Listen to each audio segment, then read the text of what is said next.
Dr. Mark Thomas, welcome to In-Joke. Hello, how are you? That's great. I'm so delighted you called me Dr. Mark Thomas. That's absolutely brilliant. We've done our research. You have done your research, and you know, because as you know, I was made an honorary doctor. And when they asked me, if this woman came and said, would you like to come and meet the university to be made an honorary doctor? And I said, yeah, but I want to know some questions. And she said, I can answer them.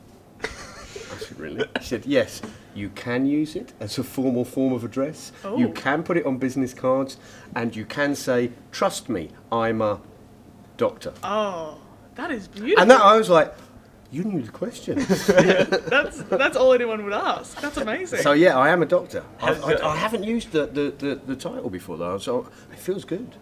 Would you like? Feel free to do it now. Like, has your life changed at all by saying, doctor? It has actually. I feel I could inspect you. I could give you a checkup. At some point during this interview, we'd like you to use the word stat. I would be happy to use the word stat.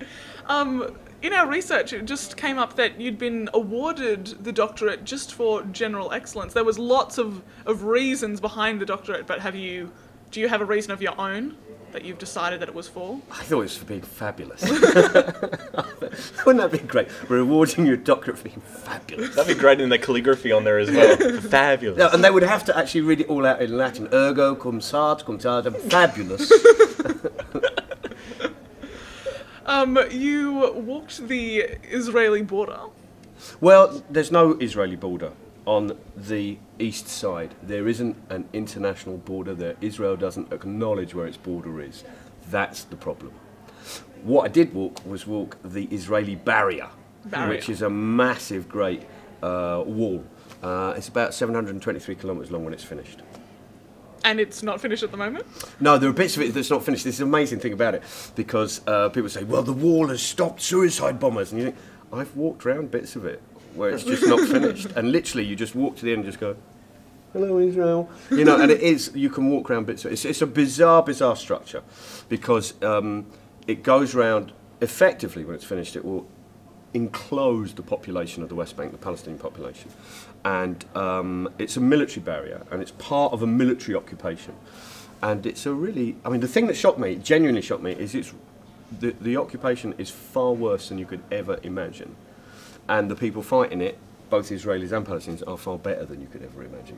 So it's a really interesting place. So where did the inspiration to find comedy out of that? Because most people, I have ice cream at night. I know, wacky, but you're doing...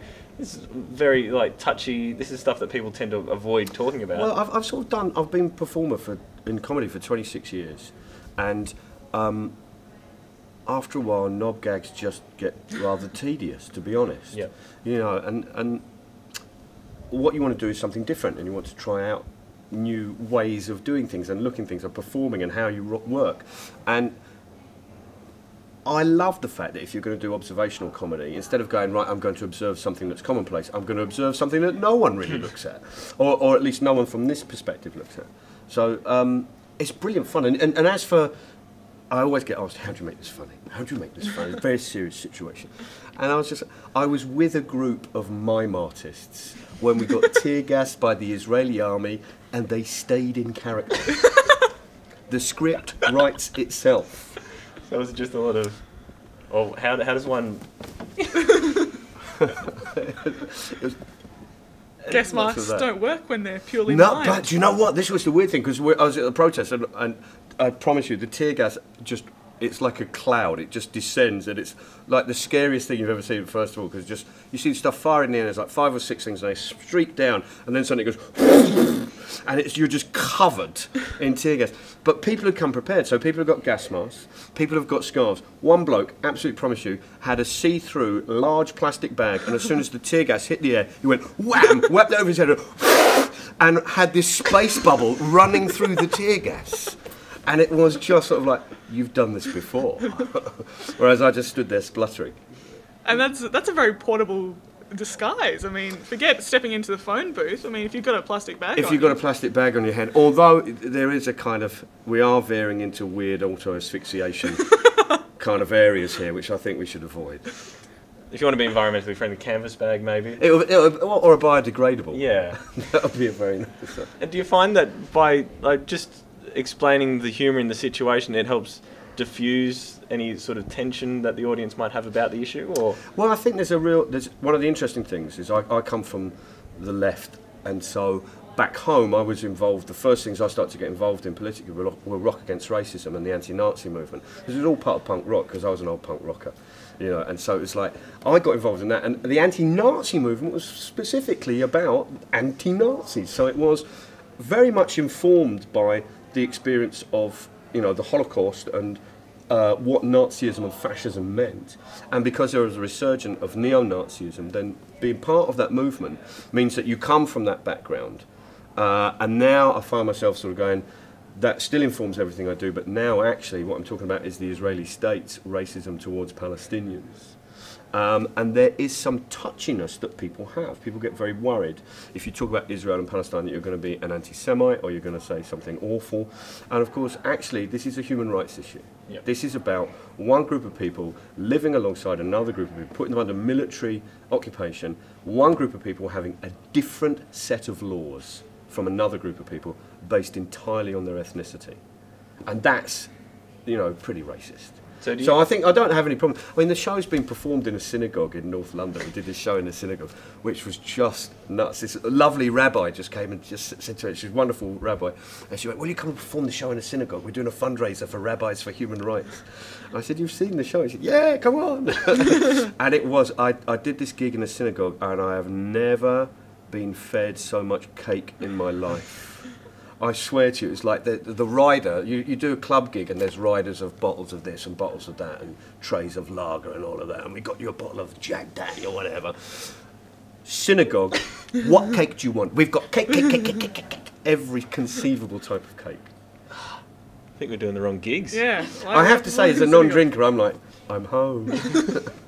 And do you want, like, with your topic matter, is it a case of you want to enact change, or are you covering what you're interested in? And I'm then covering. Look. I go out there to say I want to find something out. That's the whole thing of Yep. going to do something like this, and it's all the little things are important.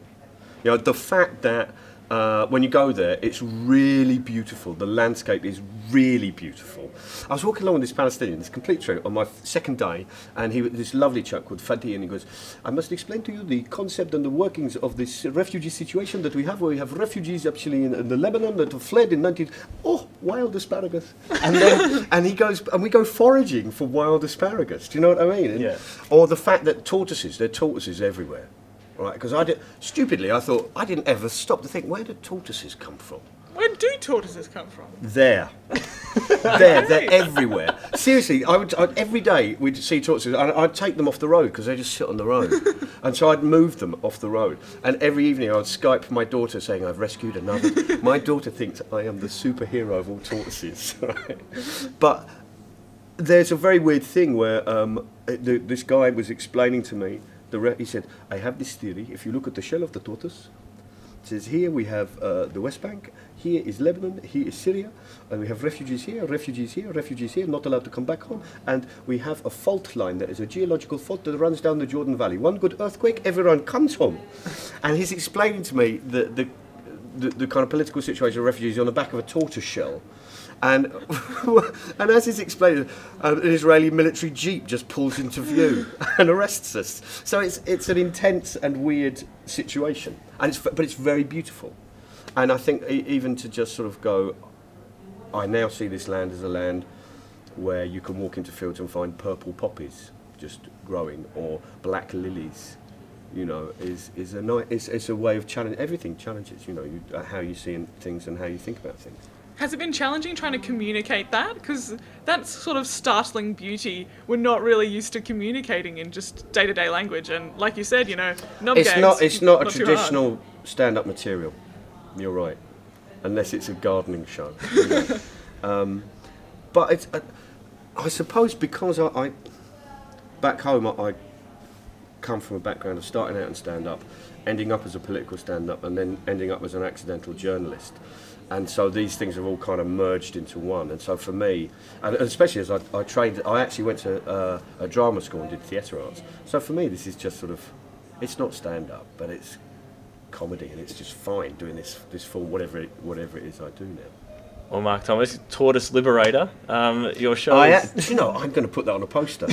I'm going to so put that on a poster. Tortoise Liberator. 10%. Your show is called Extreme Ramblings. Yes. And we hope you really enjoy the festival. And it's been a pleasure to speak to you. Oh, it's lovely, and it's nice.